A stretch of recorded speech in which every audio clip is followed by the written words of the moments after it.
오늘 하나님께서 저희에게 주시는 말씀은 빌라델비아 교회에게 주시는 그 마지막 3장 계시록 3장 12절 13절 부분 말씀을 같이 읽어보도록 하겠습니다. 시작. 이기는 자는 내 하나님 성전의 기둥이 되게 하리니 그가 결코 다시 나가지 아니하리라. 내가 하나님의 이름과 하나님의 성 곧 하늘에서 내 하나님께로부터 내려오는 새 예루살렘의 이름과 나의 새 이름을 그의 위에 기록하리라. 귀 있는 자는 성령이 교회들에게 하시는 말씀을 들을지어다. 아멘. 오늘 본문은 이기는 자, 성전 기둥, 새 이름 구절 안에 들어있는 단어들이죠. 그 제목으로 함께 말씀을 자세히 살펴보도록 하겠습니다. 자, 이기는 자는 하나님이 이기게 하시겠다는 거죠. 우리가 어떠한 능력으로 이기는 것이 아니라 이기는 자는 하나님의 말씀을 가진 이긴 자는 우리의 이김은 여기 있으니 우리의 믿음이라고 말씀하셨죠. 믿음을 가진 자, 이기는 자는 내 하나님의 성전에 기둥이 되게 하리니 라고 말씀을 시작합니다. 내 하나님의 성전에 기둥이 되게 하리니 지금 주님께서 말씀하시는 것이죠. 내 하나님의 성전 첫 번째 성전은 예루살렘 성전이었고 두 번째 성전은 예수 그리스도라는 육의 성전이었고 세 번째 성전은 우리가 성전이었습니다. 그리고 완성된 하나님 나라의 완성된 새 예루살렘이라는 성전이 서게 되어지죠. 그 하나님 성전에 우리를 기둥으로 세우신다. 네, 성전의 기둥이라는 건, 집의 기둥이라는 건 기둥이 없이는 그 성전 자체가 설 수가 없다는 의미이잖아요. 기둥이 가장 중요한 뼈대 역할을 하는 것이잖아요. 그 기둥이라는 스투로스라는 단어가 스툴로스라고도 하고 스투로스라고도 발음하는데 히스테미에서 온 단어예요. 똑바로 하나님 앞에 진리로 하나님을 향해서 온전히 똑바로 서다. 그 단어입니다. 기둥. 그래서 그 언약의 기둥, 우리가 그 언약을 담은 기둥으로 세워진다는 뜻이고 우리가 그 기둥으로 서지 않으면 하나님의 성전은 세워지지 않는다. 이런 뜻이죠. 우리를 하나님의 성전의 기둥이 되게 하신다는 말씀은 우리를 기둥으로 세우신다. 그렇게 기둥이 되게 하리니 그러니까 우리 없이는 하나님의 나라가 서지 않는다. 서지 않을 것이다. 난 너희들로 내 나라를 세울 거야. 내 성전을 세울 거야. 내가 거하는 그 성전을 세울 거야. 이렇게 말씀하고 계시는 것이죠. 그 기둥이 히브리어로는 아무드라는 단어를 쓰고 있습니다. 그 기둥 하면 우리가 맨 먼저 생각나는 게 솔로몬 성전의 두 기둥이 생각나실 거예요.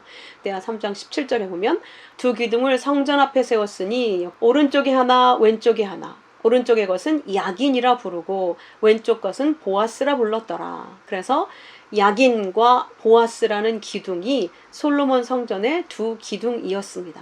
근데 그 야긴은 그가 세울 것이다. 하나님이 너희를 이렇게 기둥으로 세울 거야. 이거 완성된 하나님의 나라의 예표로 모형으로 솔로몬 성전의 기둥으로 일부러 세우게 하셔서 보여주신 거예요. 내가 너를 이렇게 내 성전의 기둥으로 세울 거야.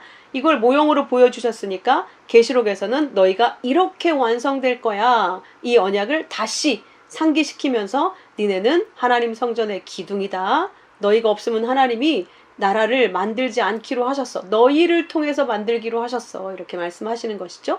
그러니까 하나님이 세우시는 거야. 너희를 성전의 기둥으로 이렇게 가르쳐주고 있는 겁니다. 자, 보아스는 보아즈. 그에게 능력이 있다. 하나님의 성전으로 세우시는 그 능력이 하나님께 있다는 것이죠. 우리를 하나님의 집의 기둥으로 세우신다는 말씀입니다. 그러니까 하나님이 자기의 언약을 우리에게 주셔서 언약으로 하나님의 집이 세워질 것이다. 우리는 하나님의 언약의 기둥이 될 것이고 그 언약의 집을 너희로 말미암아 완성할 거야. 말씀으로 세워진 그 기둥, 말씀 기둥으로 서게 된 그 말씀 집이 바로 내 아들들이고 너희가 바로 나다. 그래서 예수님도 아버지와 아들은 하나다. 이렇게 말씀을 하신 것이죠. 그렇게 솔로몬 성전의 기둥을 통해서 먼저 가르쳐 주셨고 그 언약이 어떻게 완성되어지는지 예수님이 또 마지막 계시록에서 이렇게 확증하고 계신 것입니다. 자, 그리고 이 기둥이라는 단어가요, 요한복음 19장 19절에 보면 빌라도가 패를 써서 십자가 위에 붙였다. 그리고 나사렛 예수 유대인의 왕이라 기록했다. 그리고 거기에 예수님을 달았죠. 그죠? 그 십자가라는 단어가 스타우로스거든요. 기둥은 스투로스, 스타우로스. 하나 차이가 있어요. 어떤 하나 차이냐? 헬라어의 첫 글자 알파와 오메가 할 때 알파 있죠. 그 십자가에는 알파가 들어가 있고요. 그냥 기둥이라는 단어에는 그 알파가 빠져 있어요. 자, 그러니까 똑같은 기둥이라는 단어인데 십자가라는 기둥, 십자가라고 번역이 된 기둥이라는 단어에는 알파가 들어가서 스타우로스. 그냥 언약의 기둥 할 때는 스투로스, 스툴로스 이렇게 쓰고 있단 말이죠. 예수님이 달린 그 언약의 기둥. 그래서 알파, 나는 알파와 오메가다 말씀하시죠. 그 언약의 근본이신, 언약 자체이신 알파는 오메가는 처음과 끝은 하나님을 설명하는 그 알파벳이잖아요. 그러니까 그 언약 본체, 언약의 자체이신 그리스도, 하나님이 달리신 그 언약의 기둥은 십자가, 알파를 넣어서 스타우로스라고 쓰고, 그냥 성전의 기둥, 집의 기둥 이렇게 쓸 때에는 스투로스라는 단어를 쓰고 있어요. 정말 이것만 해도 너무너무 신기하지 않습니까? 같은 기둥이라는 단어인데 알파가 들어간 단어가 십자가라는 거, 이렇게 일부러 구별해서 세우신다는 거, 내가 그 언약의 근본이다. 그것이 바로 십자가다. 그러니까 십자가는 우리가 생각할 때 저주받은 자가 달린 그런 죽음의 처형대를 생각하지만 세상은, 그런데 하나님께서는 이 십자가를 내가 너희의 언약으로 세워진 표식, 증거, 기둥이다. 내 언약의 표다. 이렇게 설명하고 있는 것이죠. 그리고 우리를 또 그 기둥으로 만들겠다라고 말씀하고 있는 겁니다. 네가 그 언약의 기둥이야. 내가 내 아들 예수로 말미암아 세운 그 기둥, 언약의 기둥에 너도 서게 될 거야. 이런 뜻인 거죠. 그렇게 완성되어진다. 이렇게 설명하고 있는 것이죠. 자, 그래서 갈라디아서 2장에서 기둥같이 여기는 야고보와 게바와 요한, 그 사도들을 또 이렇게 호칭하고 있어요. 그래서 우리가 언약의 기둥으로 세워진다는 것은 이 세상에 대해서는 못 박히는 것이고, 하나님에 대해서는 완전히 하나님을 향해서 똑바로 선 아들들이 되는 것이다. 이게 영광의 자리인 거죠. 사실 십자가는 왕의 자리이고, 그래서 그 자리에 나사렛 예수 유대인의 왕이다 라고 기록을 하고 있는 것입니다. 자, 그래서 이 기둥이라는 단어, 아무드라는 단어가 이렇게 구별돼서 사용되고 있고, 우리가 기둥하면 또 생각나는 단어들이 있을 거예요. 소금 기둥, 돌 기둥, 야곱이 세운 돌 기둥, 그쵸? 또 롯의 아내가 소금 기둥으로 변했었잖아요. 그때 쓰는 기둥들은 또 완전히 다른 단어예요. 소금 기둥은 네치이고, 그 그냥 조각상 이런 뜻이고요. 그 야곱이 세웠던 돌기둥, 그 마체바, 그냥 기념, 비석, 우상 이런 단어예요. 그러니까 이것들도 언약의 기둥의 사실 모형인데, 사실 소금 기둥이 되어서 죽었다고 하는 것도 하나님의 말씀에 의한 심판으로 죽음이 된, 하나님의 말씀에서 심판도 나오는 거고 말씀에서 구원도 나오는 거잖아요. 그러니까 그 언약에서 한 사람은 그 언약으로 말미암아 심판으로 이렇게 기둥, 소금 기둥이 되어지게 되고, 소금도 언약이라는 뜻이니까 그렇죠. 또 한 사람은 구원의 그 돌이 구원의 언약이 되어서 살아나게 되는 그런 말씀의 언약을 여러 가지 기둥들로 설명을 하고 있음을 알 수 있습니다. 자, 그렇게 우리를 기둥이 되게 하겠다. 그리고 결코 우리가 기둥으로 세워진 뒤에는 결코 다시 나가지 아니하리라 라고 말씀하고 있습니다. 그래서 시편 121편 8절에도 여호와께서 너의 출입을 지금부터 영원까지 지키시리로다 라고 말씀하시죠. 그래서 출입하면 우리가 그냥 매일 들고 나가는 우리의 삶을 얘기한다고 생각하겠지만, 하나님께서 우리를 하나님 안에서 지으셨다가 이 세상이라는 걸 만들어 놓고 밖으로 내보내신 거잖아요. 그래서 나가는 게 항상 먼저인 거예요. 하나님 안에, 원래 하나님 나라 안에 그 에덴이라는 곳에 우리를 두셨다가 밖으로 내보냈다가 다시 들어오게 하시는 게 하나님의 구원이란 말이죠. 그래서 출입이라는 건 하나님의 품 안을 막았다가 완전한 아들들이 돼서 다시 들어오게 되는 그것을 출입이라고 표현을 합니다. 반드시 내가 너를 내 것으로, 내 집으로, 내 성전으로 완성시킬 거야. 이런 의지가 이 안에 들어있는 것이죠. 내가 하나님의 이름과 하나님의 성, 곧 하나님께로부터 내려오는 새 예루살렘의 이름과 나의 새 이름을 그의 위에 기록하리라 라고 말씀하고 있습니다. 자, 하나님의 이름, 새 예루살렘의 이름, 나의 새 이름을 우리 하나님의 성전이 된, 성전의 기둥이 된 우리 위에, 이긴 자들 위에 기록하겠다라고 말씀하고 있죠. 자, 이걸 계시록 14장 1절에서는 이렇게 기록하고 있습니다. 내가 보니 어린 양이 시온산에 섰고 그와 함께 14만 4천이 서 있는데 하나님의 아들들의 숫자가 2번 곱해진 거죠. 12. 자, 그들의 이마에는 어린 양의 이름과 그 아버지의 이름 쓴 것이 있더라. 이렇게 설명을 하고 있어요. 똑같이, 그쵸? 어린 양의 이름, 아버지의 이름. 근데 그들의 이마에 새겨져 있대. 여기는 이렇게 표현하고 있잖아요. 자, 근데 그 이마라는 단어가 메토폰, 이 단어가 메타, 여기에서 온 단어인데 한복판이라는 뜻이에요. 한복판, 한가운데, 너희들의 한가운데, 우리 안에, 마음에, 우리의 심령 속에, 그런 말이죠. 그래서 그 뜻이 또 연합의 뜻을 갖고 있고 함께 이런 뜻을 갖고 있어요. 그러니까 내 안에 중심에 하나님의 말씀을 새겨 넣어서 하나님과 연합시켜 버리겠다. 그것을 그들의 이마에 어린 양의 이름과 아버지의 이름 쓴 것이 있더라. 그러니까 우리 중심에 어린 양의 이름, 아버지의 이름, 그건 뭐라고 했습니까? 계시록 19장 13절, 19장 9절에 다 써 있죠. 그가 피 뿌린 옷을 입었는데 그 이름, 어린 양의 이름은 하나님의 말씀이다. 이렇게 얘기하고 있고 19장 9절에는 어린 양의 홀인잔치에 청함받은 자들, 그들을 하나님의 참되신 말씀이라 하기로 이렇게 써 있잖아요. 그러니까 어린 양의 이름, 아버지의 이름은 뭐라고 가르쳐주고 있습니까? 요한복음 1장 1절, 이 말씀이 하나님이시라. 하나님의 이름이 말씀이라고 또 설명하고 있으니까 말씀이 우리의 이마에 써 있더라. 이런 말이죠. 그러니까 이마에 이렇게 막 글자를 실제로 보이게 써 있다는 게 아니라 이마는 우리 전체, 전신의 제일 꼭대기이고 전신을 대표하는 게 얼굴인데 얼굴 중에서도 가장 위, 이 위에 있는 이마는 뇌, 우리의 머리 자체를 대표하는 부분이잖아요. 우리의 뇌는 우리의 온 전신을 통제, 컨트롤하는 기관이잖아요. 통제센터. 그것을 상징하는 이마, 그 안에, 그 이마는 우리의 속, 우리 안에 한 중심부를 얘기하는 거고 그게 하나님과의 연합을 설명하는 거니까 우리 안에 하나님의 말씀을 심겨버려서 아버지의 구원받은 하나님의 백성들로 세우겠다. 그 말을 이마에 어린 양의 이름과 아버지의 이름을 썼다. 이렇게 표현하고 있는 거예요. 그들이 14만 4천이더라. 어린 양이 시온산에 섰더라.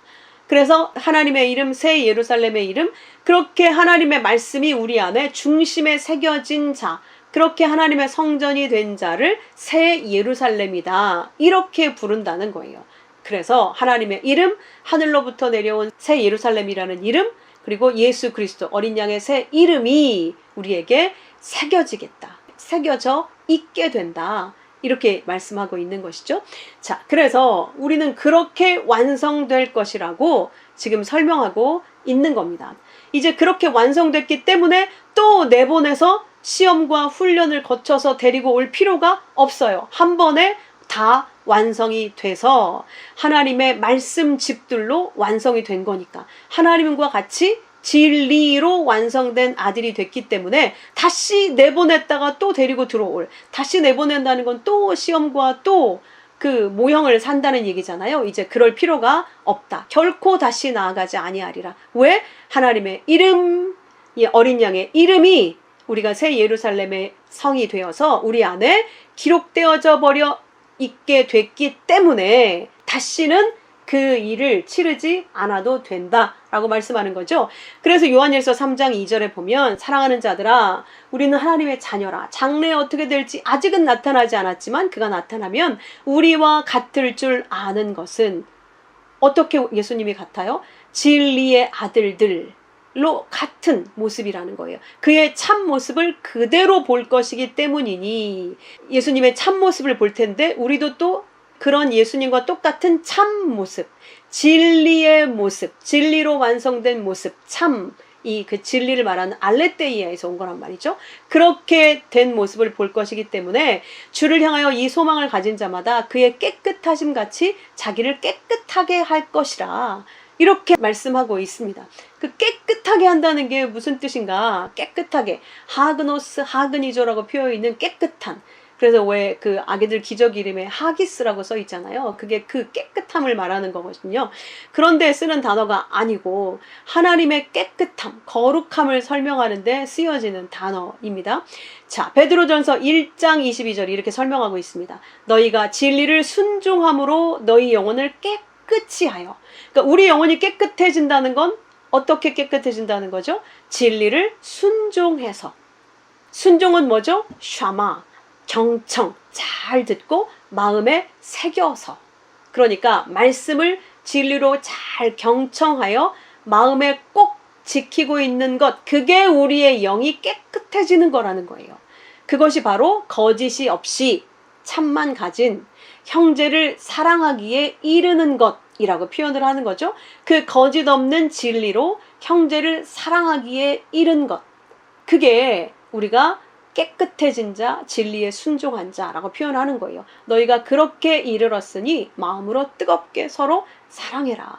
그러니까 우리가 하나님께서 우리에게 말씀하시는 사랑은 그 진리 안에 거하는 거고 그 진리를 나누는 것이라는 거예요. 그게 깨끗해지는 거라는 것이죠. 그래서 예수님의 중보기도 요한복음 17장에서도 그들을 진리로 거룩하게 하옵소서. 아버지의 말씀은 진리니이다. 거룩, 그게 진리로 가능하다는 거예요. 우리가 행실을 깨끗하고 말을 깨끗하게 하고 깨끗하게 목욕을 하고 모범적인 사람으로 존경받아서 깨끗한 자가 아니라는 거죠. 야고보서도 이렇게 얘기합니다. 하나님을 가까이 하라. 그러면 너희를 하나님이 가까이 하시리라. 죄인들아 손을 깨끗이 하라. 여기 또 나오죠. 하나님을 가까이 하는 게 손을 깨끗이 하는 거래요. 하나님을 가까이 한다는 건 그 진리의 말씀을 경청한다는 뜻이죠. 우리는 여기서 하나님을 말씀으로 만나고 있는 거니까, 말씀으로 가지는 거니까 손을 깨끗이 하라. 그게 손을 깨끗이 하라는 표현이에요. 왜? 우리는 항상 손으로 행하는 어떤 행위를 통해서 하나님께 나아가려고 하고 나 자신을 증명하려고 하는 불치병을 갖고 있어요. 그래서 그 손을 깨끗이 비워야만 돼요. 그 하나님의 은혜로만 비워야 되는 것이죠. 그래서 그게 손을 깨끗이 하라라고 자꾸 설명을 하는 거예요. 하나님을 가까이 해. 말씀을 가까이 해서 말씀으로 네가 깨끗해지면 네 손으로 움켜쥐고 있는 그것들을 다 놓게 될 거야. 네 행위로 너 자신을 증명하려고 하고 하나님께도 행위로 나아가려고 하는 그 모든 불안으로부터 깨끗해질 거야. 두 마음을 품은 자들아 마음을 성결케 하라.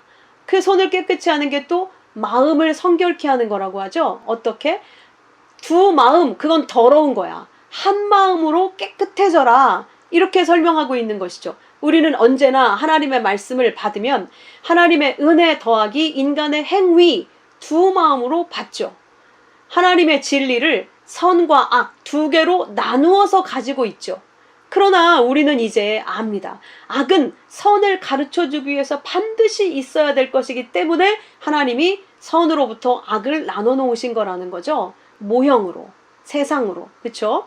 우리는 언제나 하나님이 전부시고 하나님의 은혜 안으로 우리가 쑥 들어가야 사는 건데 하나님의 은혜에다 언제나 우리의 행위를 더해서 우리의 의무를 더해서 나도 공로를 세워서 하나님 앞에 떳떳한 자로 나아가고 싶어 한단 말이에요. 무화과 잎으로 치마를 헤입어서 내 죄를 가리고 싶어 하는 그 죄에서 벗어나지 못하면 절대 하나님 앞에 성결한 자로 나아갈 수 없다. 그렇게 부정하면 우리는 우사처럼 하나님의 궤를 만지면 죽습니다.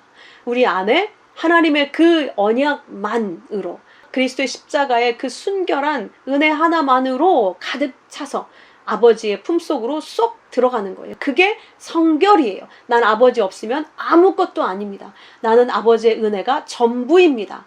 이렇게 선 하나가 되어서 온전한 진리의 한 마음이 되어서 하나님이 전부가 되어서 마음이 성결해져서 우리는 구원에 이르는 겁니다. 죄를 통해 우리는 구원으로 가고 악을 통해 선으로 가는 것입니다. 우리의 율법 행위를 경험해보고 그걸로 안 되는구나 그걸 알고 하나님의 은혜를 붙드는 자리로 나가는 겁니다. 그러니까 왜 하나님이 계신데 이 땅에 악이 있습니까? 이런 어리석은 질문이 우리에게서 사라지게 되는 거죠. 그리고 예수님 오시기 전에 그 사람들은 어떻게 구원받습니까? 이런 질문도 이제 사라지게 되는 겁니다.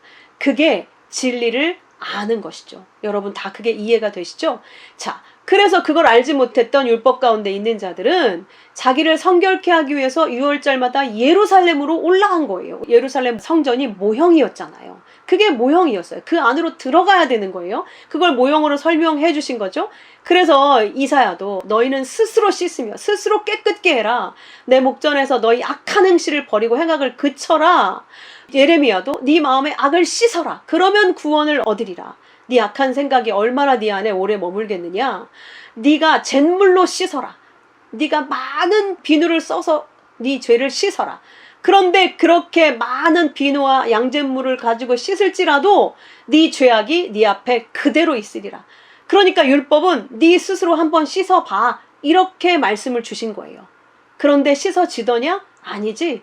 제물 드리고 돌아서면 또 죄짓지. 또 회개하고 나면 또 죄짓지. 안 돼. 아무리 니들이 스스로의 죄를 씻으려고 해서 정결하게 돼서 나에게 오고 싶겠지만 그건 불가능하다. 그대로 있어. 너희들의 죄는 절대 씻기지 않아. 지울 수 없이 네 안에는 죄가 새겨져 있어. 씻을 수 없다. 이렇게 말씀하시는 것이죠. 그래서 시편 기자가 나의 죄를 말갛게 씻으시고 나의 죄를 깨끗이 제해 주십시오. 우슬초로 나를 정결케 해주십시오. 그래야 내가 정결할 수 있습니다. 내 죄를 씻어주십시오. 그래야 내가 눈보다 더 희게 되겠습니다. 이렇게 스스로 씻어지지 않는다는 걸 깨달은 하나님의 백성들의 기도가 이렇게 터져 나오더라는 거예요. 우슬초로 씻어주십시오. 재밌는 건 이 우슬초라는 게 아주 작은 식물인데요. 이게 쇠무릎, 소무릎이라는 별명을 가지고 있어요. 그 식물의 이름이 소의 꿇은 무릎처럼, 소의 무릎마디처럼 생겼다고 하더라고요. 그래서 이게 영어 이름이 시리안 히솝인데 이게 넘어가다, 지나가다. 어린 양의 피로 심판이 넘어갔잖아요, 우리에게서. 그런 단어를 다 함축하고 있는 이 식물의 이름이 우슬초예요. 그래서 우슬초는 정결케 만드는 도구의 대표로 구약에 등장을 합니다. 그래서 예수님도 신포도주를 적신 해면을 우슬초 가지에 달아서 그거를 마셨잖아요.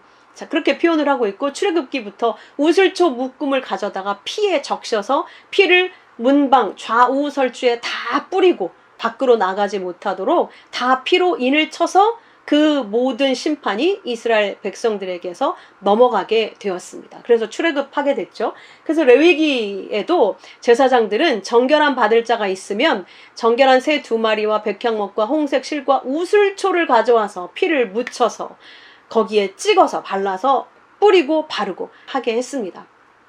그래서 그 부정한 집을 정결케 할 때에도 그 우슬초에다가 피를 담궈가지고 7번 뿌리게 했습니다. 그리고 또 무덤을 지나가거나 시체를 만진 자가 있을 때 그들을 정결케 할 때도 우슬초를 가져다가 그 물을 찍어서, 우리에게 첫 말씀은 피로 오는 거죠. 그리스도의 보이는 피, 육의 생명으로 상징이 되어 나오지만 나중에는 그것이 물, 성령으로 말미암은 생수의 물로, 그게 나중에는 성령의 온전한 거룩한 말씀으로 우리에게 오게 되어지는 것이죠. 그래서 피를 찍어라, 물을 찍어라 이렇게 설명을 하고 있는 겁니다. 그렇게 돼야 깨끗해지는 거예요. 그래서 모세가 송아지와 염소의 피, 붉은 양털과 우슬초에다가 피를 찍어서 모든 백성에게 뿌리는 의식을 행했다고 히브리서 9장은 또 설명을 하고 있습니다. 그렇게 우리를 깨끗하게 하는 것, 그 모든 의식들이 다 어떤 깨끗함을 얘기한 것인가? 하나님의 말씀이 우리 속에 들어와서 깨끗해진 거라고 하는 것을 설명을 하고 있는 겁니다. 그래서 우리 안에 새 법을 기록해 두겠다. 새 영을 주겠다. 이렇게 설명하고 있는 것이죠. 그래서 그 뒤에 이름과 이 내용이 또 똑같이 연결되어져 있습니다. 자, 그래서 우리를 그렇게 하나님의 이름, 어린 양의 이름이 들어와서 깨끗해진 새 예루살렘. 이제는 더 이상 율법의 예루살렘이 아니라 진리를 드러내는 예루살렘으로 서게 하셨다는 거죠. 영광을 입은 성도들, 어린 양의 혼인잔치에 입은 신부들을 이렇게 새 예루살렘이라는 이름으로 설명을 하고 있습니다. 그래서 그 새 예루살렘은 신부가 남편을 위해 단장한 성도라고 표현하고 있는 겁니다. 그건 하나님께로부터 내려온 거야. 하나님께서 너희를 이렇게 아름답게, 거룩하게, 깨끗하게 단장해서 자기의 신부로 삼으셨다. 그리스도의 신부로 만드셨다. 이렇게 말씀하고 있는 겁니다.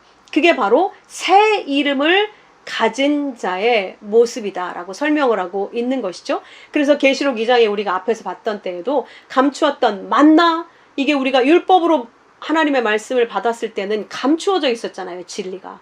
그 감추었던 만나를 이제는 그 진리로 주고, 그래서 흰 돌을 준다라고 그걸 또 설명하고 있는 거죠. 그 흰 돌, 빛나는 돌, 깨끗한 돌, 그러니까 생명의 말씀으로, 돌도 말씀을 설명하는 거잖아요. 이제 더 이상 율법의 돌로 우리의 말씀을 주는 게 아니라 이제는 진리의 말씀, 빛으로 말씀을 준다라는 표현으로 흰 돌을 준다 이렇게 표현하는 거란 말이죠. 그래서 감추었던 만나를 흰 돌로, 빛의 말씀으로 우리에게 준다, 주었다. 그렇기 때문에 받는 자밖에는 그 이름을 알 사람이 없어요. 이제 진리의 말씀은 받은 자만 아는 거예요. 여러분도 마찬가지죠. 다른 사람에게 이걸 막 아무리 설명하려고 해도 하나님이 그에게 그 말씀을, 진리를 흰 돌로, 깨끗한 말씀으로, 진리로 깨닫게 해주시는 그 영으로 함께 주시지 않는 자는 아무리 설명해도 모르죠. 그러니까 우리는 하나님이 주셔서 새 이름으로 주셔서, 그러니까 예전의 율법의 말이 아닌 새 말씀으로 주셔서, 진리로 주셔서, 율법이 아닌 진리로 주셨기 때문에 받은 자만 그 진리를 깨달아 알아요. 하나님이 진짜 누구신지, 그리스도가 진짜 누구신지, 그 안에 하나가 된 우리가 진짜 어떤 존재인지 우리만 알아요. 그 외에는 아무도 그 이름을, 그 진리를, 그 말씀을 알 자가 없다. 그래서 비밀이다 라고 말씀하시는 거죠. 아버지와 나 사이의 비밀, 그리스도와 나 사이의 비밀, 세상은 결코 알 수 없는 비밀이 생겼다는 거예요. 우리 안에 있다는 거예요. 그래서 11장에서 에스겔도 이렇게 얘기합니다. 이 언약을 에스겔 때부터, 구약 때부터 얘기하신 거예요. 내가 그들에게 한 마음을 주고, 이게 에하드, 하나의 마음, 두 마음이 아니라 선악을 쪼개고 모든 것을 둘로 판단하는 그런 죄의 마음이 아니라 하나의 마음, 아버지의 한 마음, 선, 거룩, 성결한 깨끗한 그 한 마음으로 주고, 그 속에 그 중심에 새 영, 영은 곧 말씀이라고 했으니까 새 말, 율법의 옛 말이 아니라 진리의 새 말을 주어서 그 몸에서 돌 같은 마음을 제거하고, 율법으로 가지고 있던 그 옛 말을 다 제거해내고 살처럼 부드러운, 그 율법으로 자기를 무화과 잎으로 싸맸었던 그걸 다 발가벗긴다. 살처럼 부드럽다는 단어는 하나를 쓰고 있는데 바사르가 발가벗는다는 뜻이에요. 근데 그 발가벗음이라는 동사가 좋은 소식을 말하다라는 뜻이거든요. 그러니까 하나님이 우리를 구원하시는 기쁜 소식, 그 진리의 말을 주어서 우리가 이제 더 이상 우리 스스로를 가리고 우리의 죄를 가리려고 하지 않아도 되는 빨가벗은 상태, 하나님과 이제 더 이상 꺼리낄 것이 없는 엄마 아빠 앞에서 애기들처럼 빨가벗고 막 돌아다닐 때 가장 행복하고 아름답고 사랑스러운 그 애기들로 그 마음을 주어서 살처럼 부드러운 그 깨끗한 벌거벗은 그 말씀, 아름다운 말씀 자체로 우리를 만들어서 내 율례를 따르게 하고 내 규례를 지켜 행하게 하리니, 내 말을 지키는 자로 완성하리니 그들은 내 백성이 되고 나는 그들의 하나님이 되리라. 이게 하나님의 언약인 거죠. 그래서 새 영을 너희에게 주어 또 이렇게 다른 설명을 하는 거예요. 새 영, 새 말을 내가 너희 심장에 넣어서 새 마음, 새 영을 또 새 마음이라고도 표현을 하는 것이죠. 그걸 또 굳은 마음을 제거하고 부드러운 마음을 주며, 그래서 부드러운 마음이라고 또 설명하는 거예요. 새 영, 새 마음, 부드러운 마음, 내 영, 내 이름, 어린 양의 이름, 이게 다 같은 말씀을 설명하는 거고 진리의 말을 설명하고 있는 말입니다. 그래서 성경은 전부 하나님, 즉 말씀에 대해서 그 비밀을 열어주고 있는 것이라는 걸 우리가 오늘 더 분명하게 마음에 새기셔야 합니다. 자, 예레미야 31장 33절에서도 그날 후 내가 이스라엘 집과 맺을 언약이 바로 이거다. 언약이라는 단어는 계약, 동맹이라는 뜻도 있는데 그 동사가 바라인데요. 그게 선택하다, 먹이다, 깨끗하게 하다예요. 다 연결되어져 있죠. 그러니까 언약이라는 말 자체가 하나님이 우리를 자기와 하나 되게 하신다는 그 의미가 들어있고, 그 안에는 그게 하나님이 나를 선택했다는 의미. 그래서 선택했기 때문에 내 자식으로 완성해내서 나와 같은 자로 만들게 하기 위해 내 말을 먹이겠다. 양식을, 진리의 양식을 내가 먹여서 너를 깨끗하게 할 거야. 그거 전체가 언약이라는 말, 단어, 베리트에 다 들어있는 거예요. 언약. 우리는 언약을 들으면 무슨 생각이 나셨습니까? 그동안에는. 이제부터는 언약하면 이 모든 게 다 떠오르셔야 돼요. 아, 하나님이 나를 택하셔서 자기의 말로 먹이셔서 영원한 그 양식으로 먹이셔서 우리를 정결하게 해서 하나님과 동맹, 연합시키겠다. 이게 언약이구나. 이제 이렇게 인지하고 계셔야 돼요. 그래서 이제 누군가에게 설명을 해주셔야 되죠. 그걸 이렇게 풀어서 설명합니다. 내가 나의 법을 그들 속에 두며, 언약을 내 안에 둔다는 얘기잖아요. 그들의 마음에 기록하여 밖에 써주면 보고 가서 하고 잊어버리고 또 죄짓고 이러잖아요. 안 돼요. 우리 안에 그 법을 집어 넣어 주셔야 돼요. 그래서 그 법을 가진 자가 되게 하셔야지, 그 법을 밖에 놓고 조목조목 봐가면서 몸으로 행해내는 자가 되면 우리는 죽는다는 얘기죠. 그렇게 마음속에 기록해서 나는 그들의 하나님이 되고 그들은 내 백성이 될 것이다. 이렇게 내 안에 심겨서 기록을 해야만 아버지가 우리의 아버지가 되시는 거고 우리가 하나님의 자식이 되는 거라는 거예요.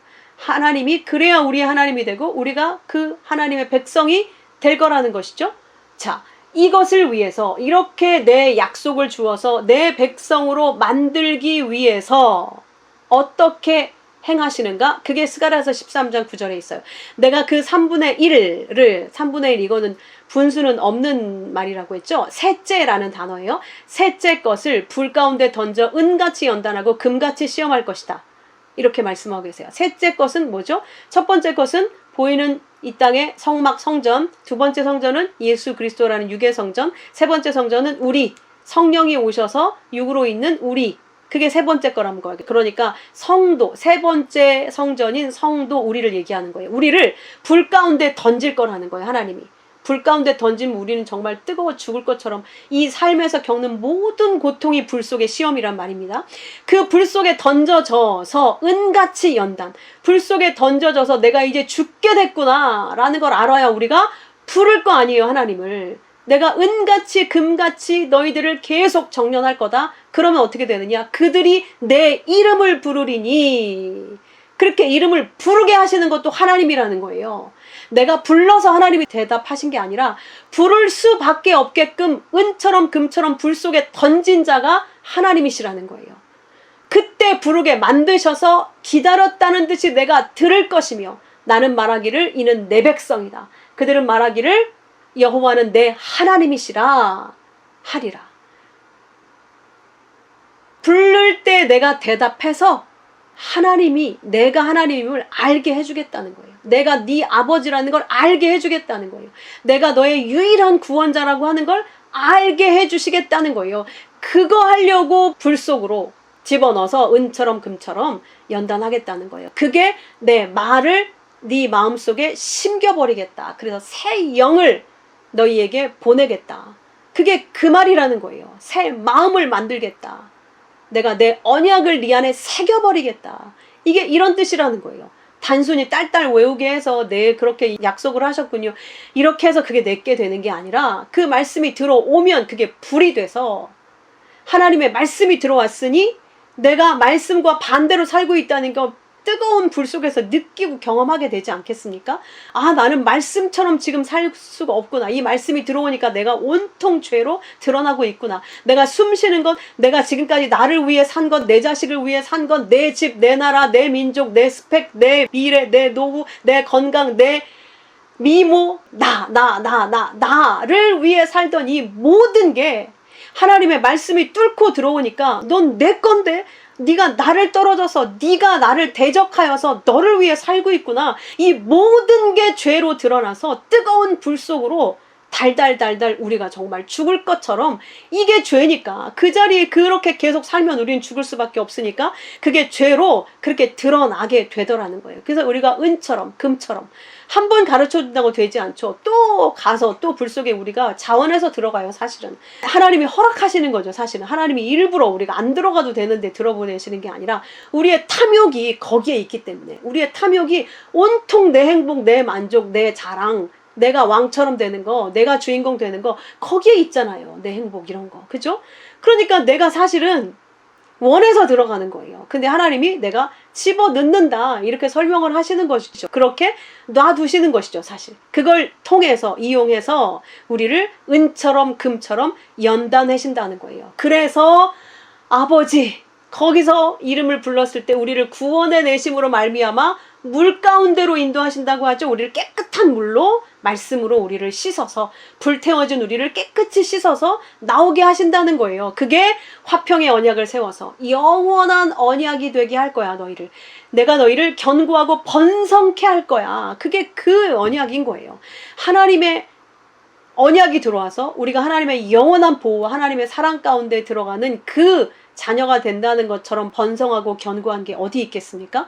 그 하나님의 언약은 결코 우리가 말 안 듣는다고 다시 버리는 그런 일시적인 언약이 아니라는 거예요. 영원한 언약, 화평, 하나님과 우리를 하나로 만들었다. 하나님이 너를 내가 나처럼 여길 거야 이제 이 뜻이거든요.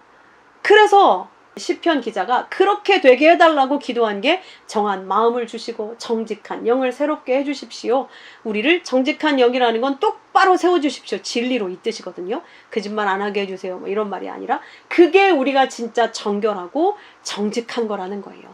여러분 모든 개념을 다시 세우셔야 돼요.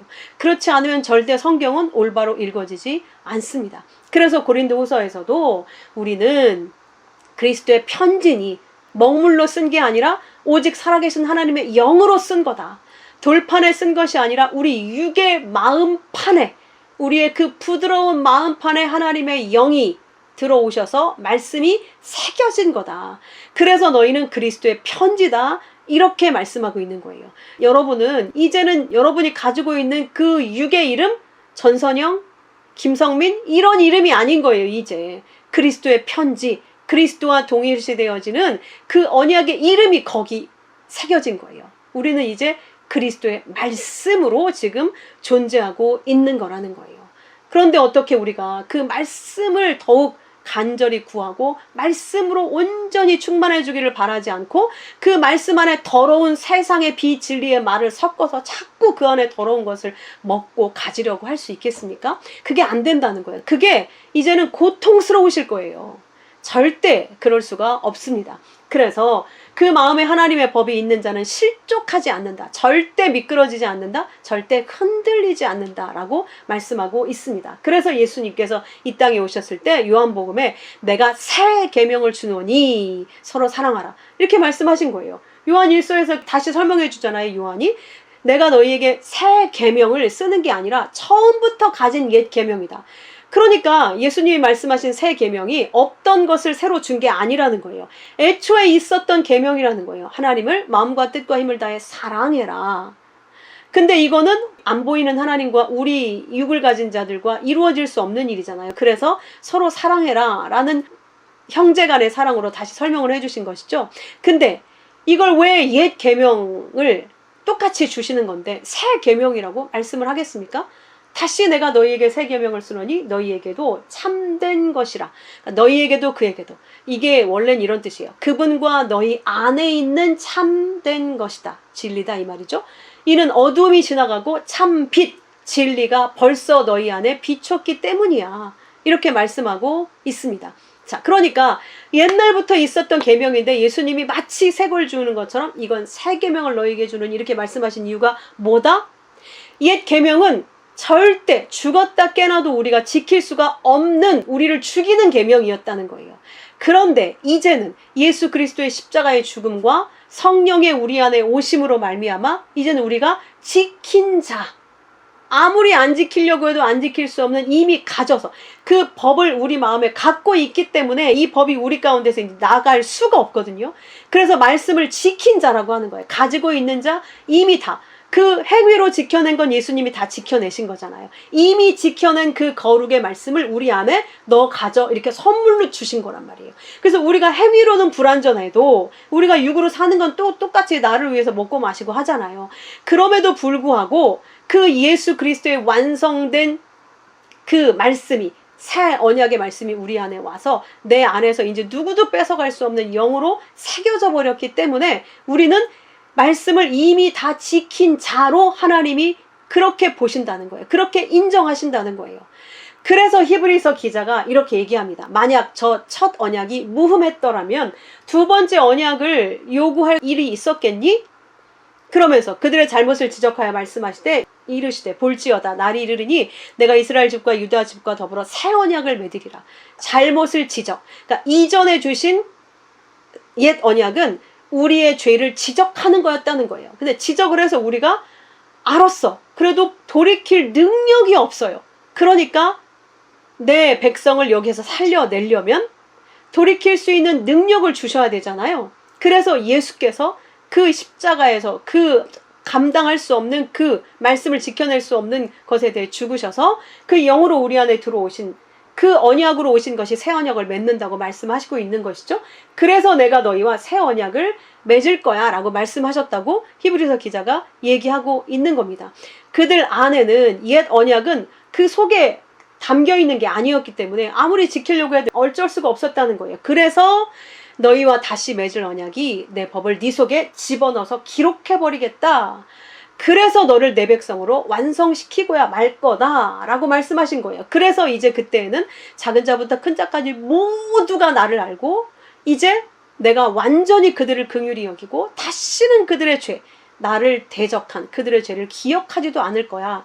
내가 그렇게 기억하지 않을 거니까 그 새 언약이 너희 안에 그렇게 들어왔으니까 이제 첫 것은 낡아지고 쇠하게 해서 없어져 가는 것이니까 거기에 창념치 말아라. 이렇게 말씀하시는 거예요. 그건 지금 폐기돼 가고 실종돼 가고 있어. 우리가 완전히 죽는 날 이거 완성되는 거니까 실종돼 가고 있어. 이렇게 얘기하고 있는 거죠.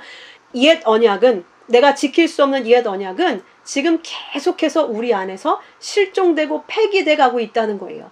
네 모습이 지금 그렇게 겉사람이 후패해져 가고 있다는 거예요. 그러니까 그걸 보고 또 죄책감을 갖고 또 안타깝게 여기고 그럴 게 아니라 새 언약으로 우리 안에 심겨두신 그 언약, 새 언약, 그 새 영을 붙들어라 라고 지금 당부하고 계신 겁니다. 그래서 고린도후서 5장 10절에 그리스도 안에 있으면 누구든지 새로운 피조물이야. 이전 것은 지나갔다. 보라, 새 것이 되었다. 그러니까 내가 새 말로 준 그것으로 너 자신을 보고 세상을 바라봐야지. 왜 또 선하게 옛 율법의 마음으로 판단하고 두려워하고 불안하고 염려하고 세상을 바라보고 있느냐 이거예요. 절대 그래서는 안 된다. 너희는 이미 진리의 사람, 진리와 거룩함으로 입은 새 사람이 되었으니 그 새 영을 덧입어라 라고 말씀하는 거예요. 그래서 이사야가 미리 이 얘기를 한 거예요. 너희는 이전 일을 기억하지 말고 옛날 일을 생각지 말라. 생각지도 말아라. 내가 옛날에 그러지 말았어야 되는데 내가 옛날에 또 이렇게 했었으면 얼마나 좋았을까. 생각지도 마라. 이전 일, 옛적 일을 생각지도 말라. 그 모든 게, 그 모든 우리의 죄와 악은 오늘 우리의 이 진리를 주시기 위해서 다 필요한 것들이었다는 거예요. 그래서 내 새 일을 나타내게 하기 위해서 옛날 일이 있었던 거니까 너희가 그것을 알아야 된다. 그걸 알지 못하겠니? 그것을 통해서 너희가 광야라는 게 드러났으니 내가 그 광야에 길을 내고 너희가 이렇게 사막이라는 게 드러났으니 내가 거기에 강을 흐르게 할 거야. 보라, 내가 새하늘과 새 땅을 창조하리니 그러니까 우리를 새 하늘과 새 땅으로 만드시겠다는 거죠. 이전 것은 기억되거나 마음속에 생각나지도 않을 거라는 거예요. 그러니까 여러분도 절대 이전에 어떤 것 절대 거기에 창념치 마시고 1초 전이라도 들어간 건 그걸로 떠나 보내시고 오직 영원히 불변한 하나님의 말씀을 붙들고 그 말씀을 근거로 나를 바라보고 세상을 바라보십시오. 더 이상 과거에 집착하지 마시고 미래를 두려워하지 마시고 현재의 불안에 떨지 말고 오직 영원한 하나님의 변치 않는 그 언약만 붙들어야 합니다. 그래서 이사야 62장의 말씀처럼 나는 시온의 의가 빛같이 예루살렘의 구원이 횃불같이 나타나도록 시온을 위하여 잠잠하지 아니하며 예루살렘을 위하여 쉬지 아니할 것인즉 하나님이 쉬지 않고 우리를 바라보고 계신다는 거예요. 이방 나라들이 내 공의를 뭇 왕이 다 내 영광을 볼 것이요 결국 우리 안에 행하신 하나님의 영광을 온 세계가 보게 하실 거라는 거예요. 너는 여호와의 입으로 정하실 새 이름으로 일컬음이 될 것이며 우리에게 진리이신 그 하나님의 이름을 그 말씀을 담아서 새 이름으로 만드셨다는 거예요. 너는 또 여호와의 손에 아름다운 관, 내 하나님의 손에 왕관이 될 것이라. 하나님의 손에 붙들린 왕관, 아름다운 관, 면류관 같은 존재가 우리라는 거예요. 그 안에 수많은 보석들이 연결되어 있죠. 우리 모두가 모든 성도들이 그렇게 하나님의 손에 들린 왕관의 보석들로 들려 있다는 거예요. 다시는 너를 버림받은 자라 부르지 아니하며 다시는 내 땅을 황무지라 부르지 아니하고 오직 너를 헵시바라 하며 내 땅을 뷰라라 하리니 이는 여호와께서 너를 기뻐하실 것이며 네 땅이 결혼한 것처럼 될 것이니라. 마치 청년이 처녀와 결혼함 같이 네 아들들이 너를 취하겠고 신랑이 신부를 기뻐함 같이 네 하나님이 너를 기뻐하시리라. 여러분의 이름은 이제 헵시바예요. 헵시바, 뷰라, 내 기뻐하는 자, 내가 너 없으면 안 되는 자, 내 사랑하는 신부로 내가 결혼한 자. 네가 어떠한 모습이어도 나는 너를 한순간도 미워할 수 없는 그냥 온전히 내 기쁨인 왜? 하나님은 능력이 있으셔서 나를 그렇게 만들어내실 수 있거든요. 나는 매일 실패하는데 그 매일 실패를 통해서 하나님이 우리를 완전히 만들어 나가고 계시거든요. 그래서 스가랴서의 9장 16절에 이날에 그들이 하나님 여호와께서 그들을 자기 백성의 양떼같이 구원하시리니 그들이 왕관의 보석같이 여호와의 땅에 빛나리로다. 우리는 이런 존재입니다. 하나님의 왕관의 보석과 같은 존재, 하나님의 땅에서 영원토록 빛나는 진리의 존재들로 하나님의 영광을 그대로 비추는 내가 내 영광을 위해 창조한 너희를 오게 하라. 그 말씀이 완전히 이루어지는 그날이 우리에게 가까이 오고 있습니다. 이 시험의 때는 곧 끝납니다. 얼마 남지 않았습니다. 여러분의 현장이 힘들고 고통스럽고 또 실수하고 넘어지더라도 말씀을 붙잡고 오늘 여기에 기록해드린 모든 말씀을 또 기억하고 새기고 마음에서 절대 뺏기지 말고 갖고 계시기 바랍니다. 그럴 때 우리가 진짜 이 땅에서, 이 지옥 같은 땅에서 하늘을 살고 천국을 살고 이 땅을 통치하고 다스리는 왕같이 사는 내 진짜 모습을, 그 하나님의 영광을, 그 은혜를 온전히 보고 찬송할 수 있게 될 겁니다. 귀 있는 자는 성령이 교회들에게 하시는 말씀을 들을지어다. 아멘. 하나님 감사합니다. 이 어마어마한 놀라운 귀한 말씀이 오늘 우리에게 언약으로 주어져 있다는 것을 이렇게 조목조목 다시 새겨 기억할 수 있도록 인도해 주셔서 감사합니다. 아버지, 우리가 더 이상은 이 비진리의 율법의 그 두 마음으로 모든 것을 판단하느라 정말 갈등하고 고통하고 괴로워하고 두려워하고 불안해하지 않고 하나님이 이 땅을 주신 이유조차 우리에게 새하늘과 새 땅을 주셔서 영원히 하나님과 함께하는 그 아름다움이 무엇인지 상상해 보도록 주신 것임을 깨달아 알고 이 땅에 어떤 것도 두려움으로 버릴 것이라 생각하고 두려움으로 피해야 된다고 생각하고 또 이렇게 되어야 된다고 하는 두 마음의 모든 불안을 버리고 이미 우리 안에 완성된 하나님의 새 언약, 아버지께서 아버지의 새 이름, 그리스도의 새 이름, 새 예루살렘이라는 그 새 언약을 우리 안에 두셔서 완성해 가고 계시다는 그 믿음으로 오늘 우리가 살아갈 수 있도록 인도해 주시옵소서. 그래서 우리가 진리의 아들들로, 진리의 언약으로 정말 이 땅을 통치하는 하나님의 왕 같은 제사장들로 이 땅을 잘 살아갈 수 있도록 아버지께서 은혜와 복을 더하여 주시옵소서. 이 놀라우신 은혜, 아무것도 아닌 우리에게 허락해 주신 주님의 은혜를 찬송하고 감사드리며 귀하신 예수 그리스도의 이름으로 기도하옵나이다. 아멘.